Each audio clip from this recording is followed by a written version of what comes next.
Hello everybody! Recording live from somewhere.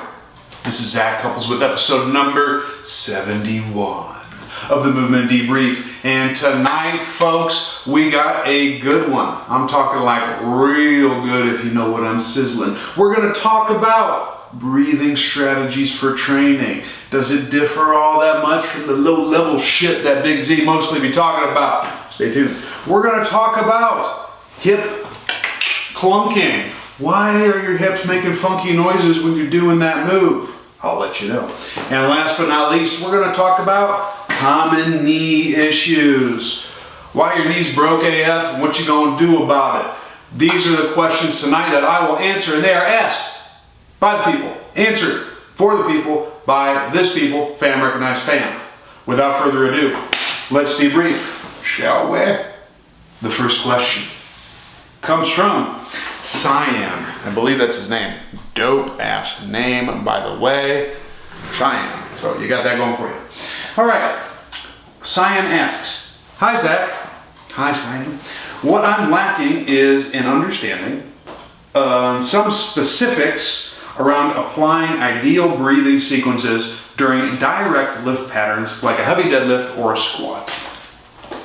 In setup, is it always best practice to use your breath cycle to optimize your posture and then Valsalva to maximize intra-abdominal pressure? Or is it acceptable to just move yourself into a neutral range without involving your breath and then apply a Valsalva maneuver?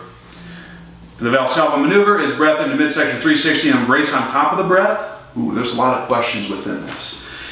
Is there ever a reason to create a brace first and then inhale to drive intra-abdominal pressure? Or do we always want to inhale first, then brace? In relation to setup for strength training, blah, blah, blah, blah. Sorry, I don't mean to blah, blah, blah you. Is there ever a time when you simply would push your obliques out? That could be another possible strategy.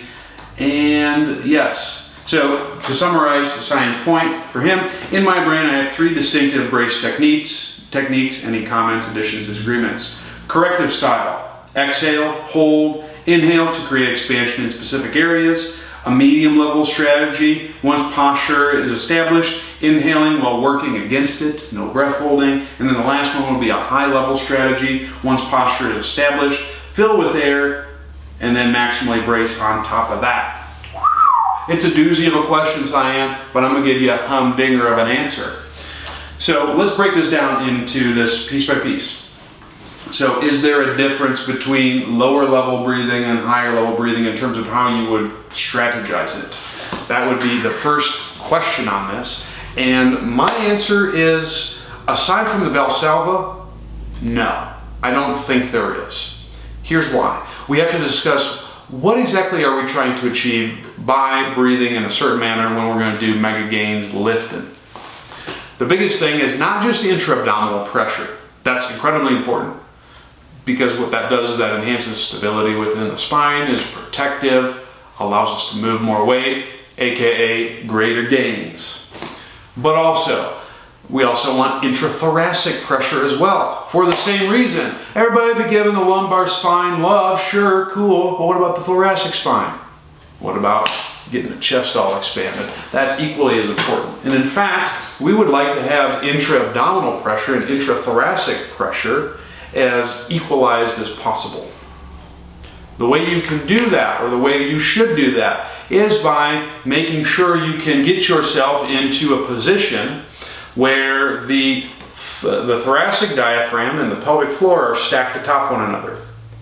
When I have this, then as I breathe in, I can get 360, or multi-directional, I should say, it's more than 360, multi-directional expansion of the guts in all directions and downward, and I get multi-directional expansion of the lungs to fill up the thoracic region. It is the combination of those two factors which drive increases in pressure, both intra-abdominal and intrathoracic.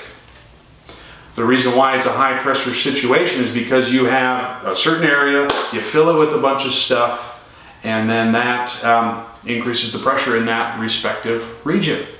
Or you make things smaller in certain cases, like in the abdominal region. So, We want that. That is a way we can maximize intrathoracic and intra-abdominal pressure. I think that some of the strategies that you are mentioning, bracing on top of that, probably not necessary. It's something that I haven't been coaching as much. What I do coach when I'm doing a heavy lift is a Valsalva, because what that does then is we can maintain the pressure gradient within the thorax and the abdominal region, or the abdominal pelvic cavity, as we're moving a heavy load. Sometimes to me that's enough, and I think most people brace in a reflexive manner when they're lifting heavy weights anyways. Assuming you're good at what you do and you've mastered technique at some of the lower intensities. So I don't think it's essential. I also think it's not wise to brace before you take the inhale.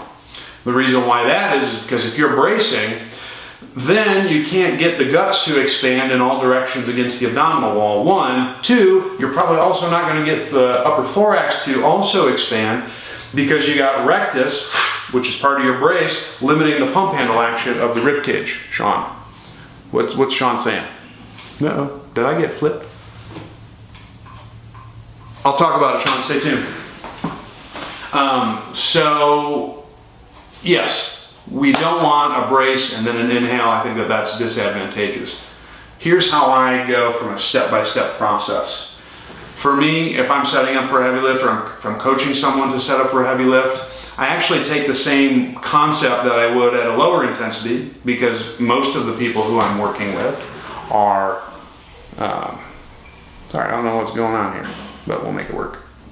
Okay, because most of the people who I'm working with are have done some of the breathing resets, among other things, with me, that they have this concept of how I want them to breathe.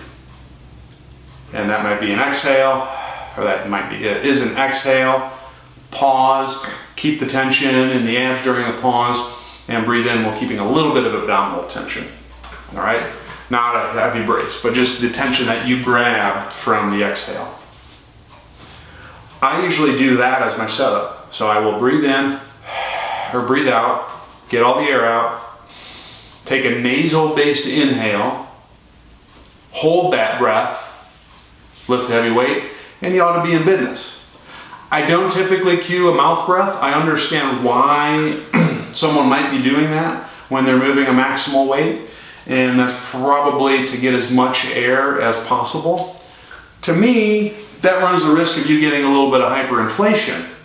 That might alter the relationship between your two diaphragms, your thoracic diaphragm and your pelvic diaphragm, because if you are hyperinflated, the air's got to go somewhere, which is likely you doing this, you arching your back, something that would disrupt the relationship between the diaphragm and the pelvic floor.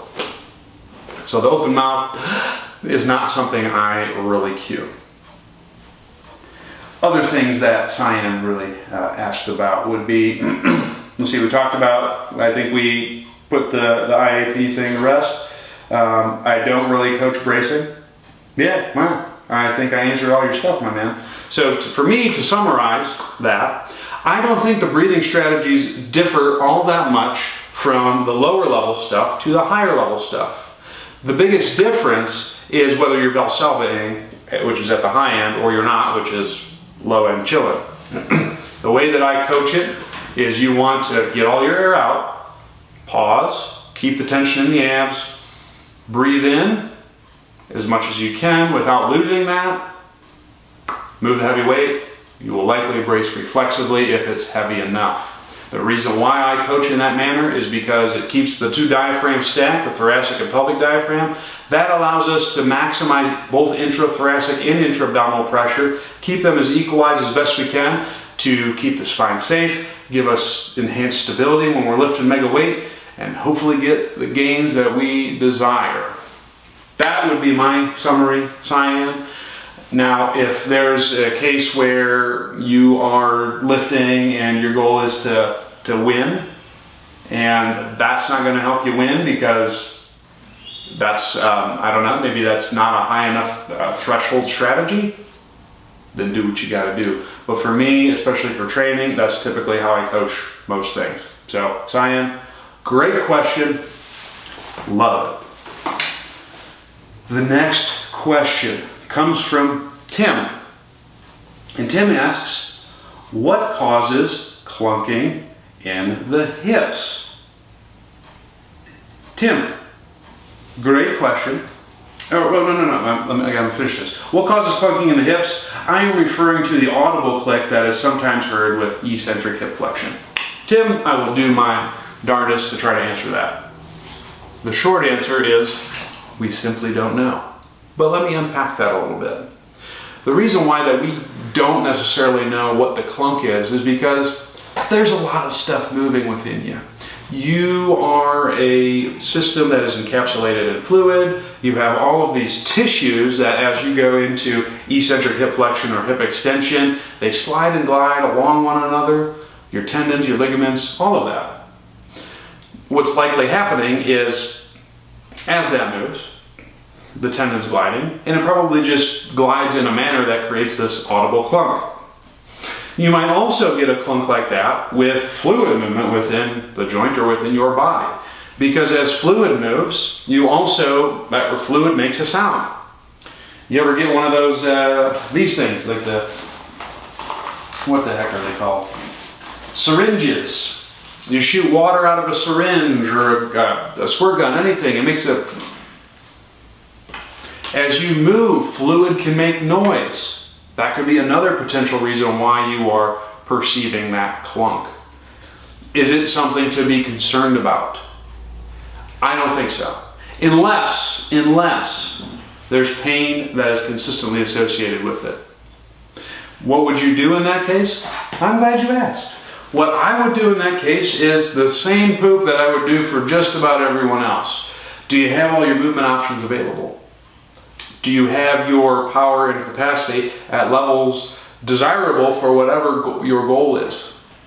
The treatment is still the same. And if you've done those things, you've maximized all conservative measures and you still have problems, then it's something you potentially want to get checked out because maybe you do have a structural issue. But if you're making noise and it's not a consistent pain along with it, probably not a big deal. Probably not a big deal. So to summarize your question, Tim, what causes clunking? It's probably just some tissues gliding along one another or it's fluid moving within your body.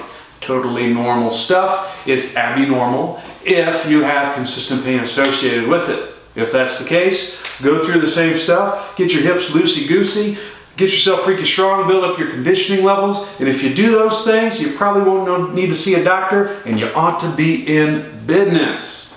Tim, great question. Thank you for asking it.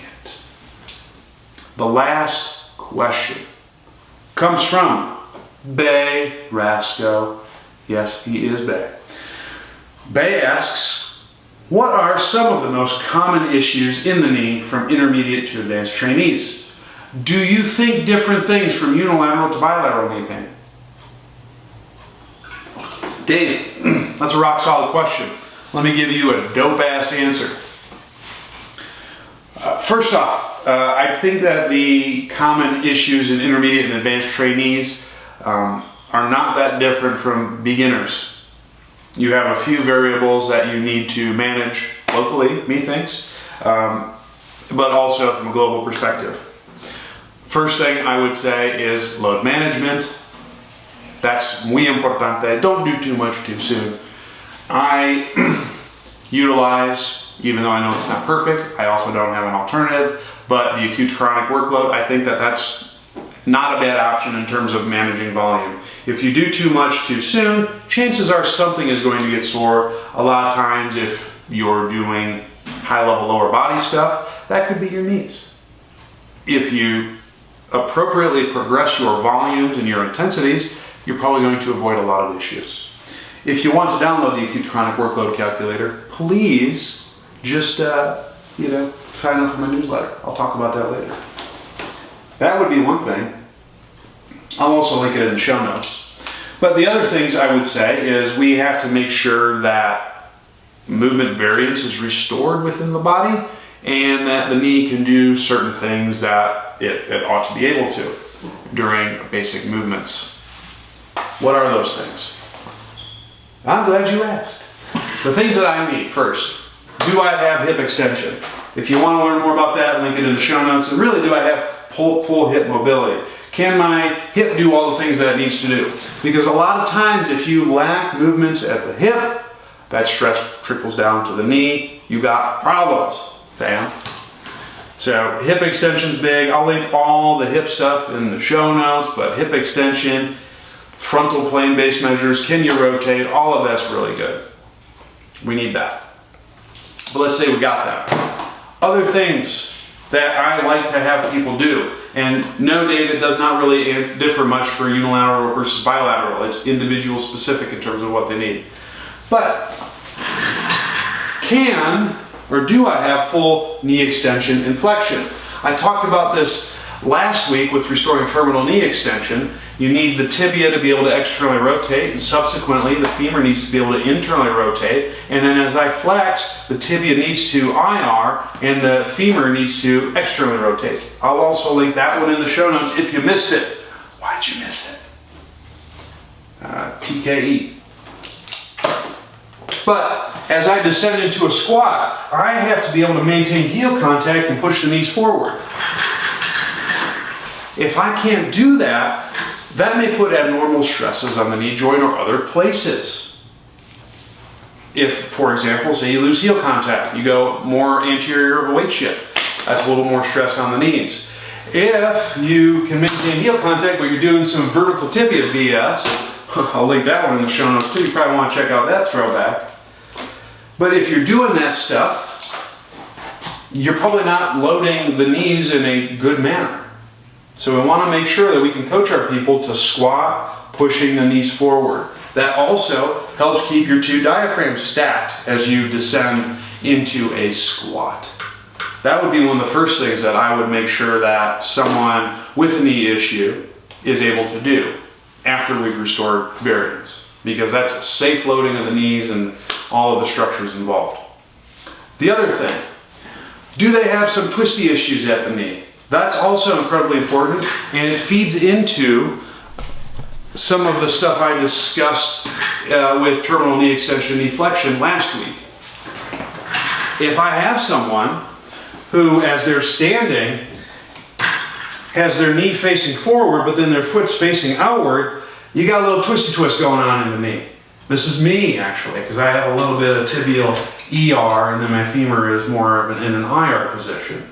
Some individuals, you might have the reverse. You might have tibial IR, though it's less common, and the femur is more ER. So I got the knee forward, and I'm essentially pigeon-toed from the knee down. Neither of those are desirable, because what that does is that puts some abnormal loading through the knee. That can potentially lead to some pain, or be a contributing factor, I should say. For those people, you want to be able to untwist the knee, of course, after you've restored variance. What I might do for someone who's got the tibial ER and femoral IR is a lunge with the foot pointing forward. I'll link one of my favorite lunge variations for that in the show notes. And actually, you could do the exact same fix for someone who's got the femur going forward into ER, the tibia and IR. You just write them in both cases, teach them how to lunge, and boom, life is good. On another thing you might see, might be that person who's unweighting that side, but they got the whole valgus collapse thing going on. What's the deal with that? I don't know. You'll know if you do your assessment. I've seen the gamut of things happen with someone who's got the whole valgus collapse thing at their knee. I've seen an individual who had crazy amounts of IR and no ER. That's why they had the valgus. I've also seen someone who had limited IR, and guess what? They had an MCL tear. But they had the same valgus deformity at the knee. What do you want to do for that? Same stuff. Get their variance back, put the leg into positions that would go after the movement limitations that they have, and a lot of times life is good. More often than not, what I've been finding lately for that is it's not as simple as cueing the knee to go out. Because a lot of times, if the pelvis, boom, got my pelvis, what you gonna do about it? If the pelvis is more anteriorly oriented or tilt, the femurs are going to fall into more IR. So if I'm ERing from this position, I'm likely not fixing what is the proximal reason for that femur falling into that valgus position. So what you oftentimes can do to fix that is simply have your people go tuck themselves, which is what I do. Tucking and then cueing, squatting, among other activities that would stress that. A lot of times that fixes the Valgus Collapse. So make sure you're doing that as well. If you've done that and they still got the knee in thing, then maybe a femoral solution by going knee to center, not necessarily out, is warranted. Various deformities. Those are like the other things that I might see, though those are less common in intermediate to advanced trainees. I see that more so in the older population, though it's not always the case. But a lot of times if you have a varus deformity, you're probably on your way towards a total knee arthroplasty at some point in your life.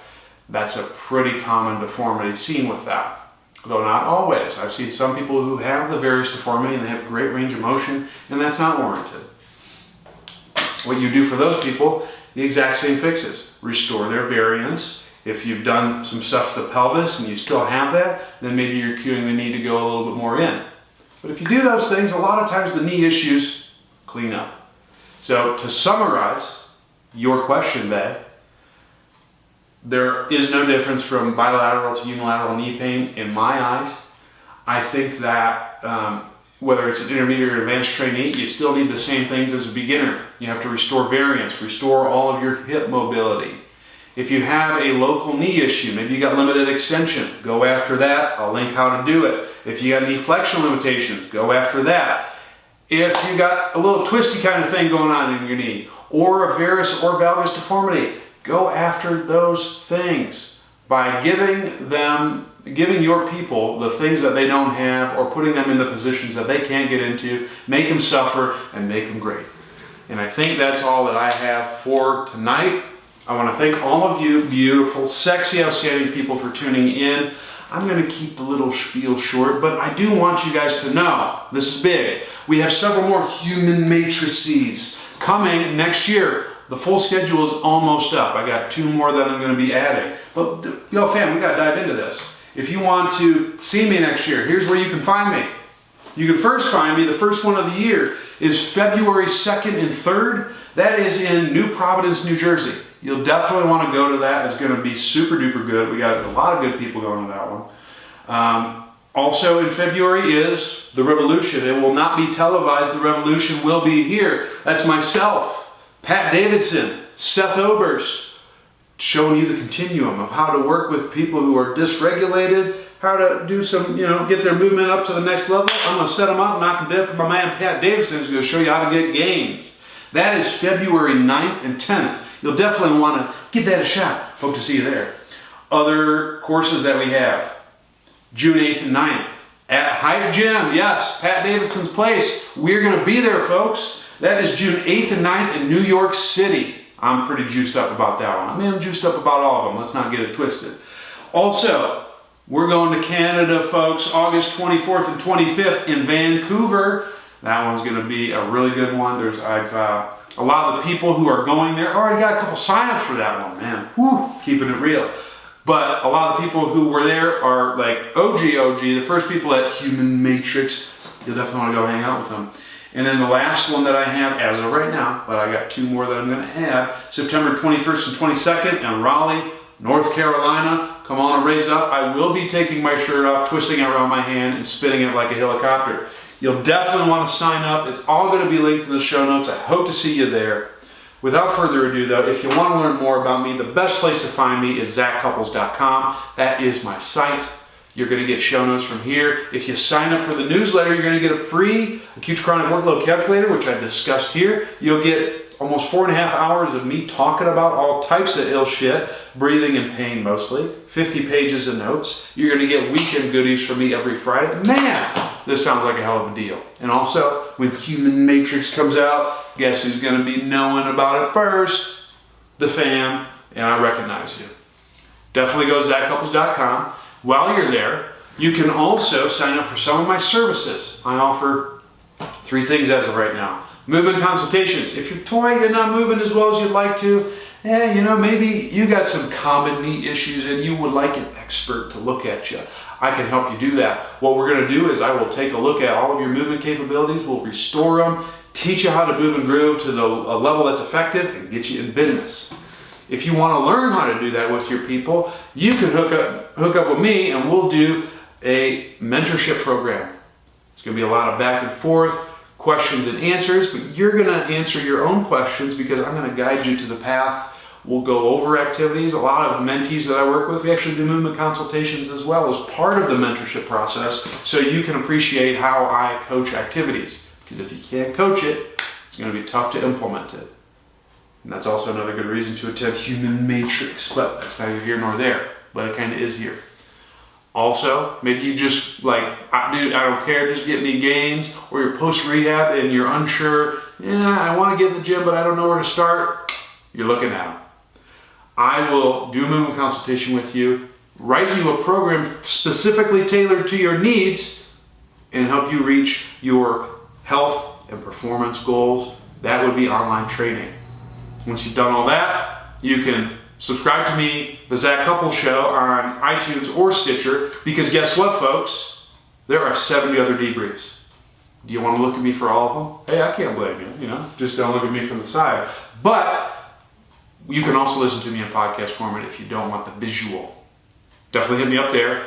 On social medias, we got Facebook /Z Couples. The Twitter handle is @ZCouples. The Instagram, baby, is Zach, ZAC Couples, CUPPLES. And last but not least, I'm on YouTube. Just search Zach Couples. If you want to know what exercises I'm playing with right now, you probably want to check that out. Thank you all so much for tuning in. You've been amazing. I want you to keep it real but not take a stand when things go wrong. Stay hungry, stay learning, stay moving, and I'll see you next time. Deuces.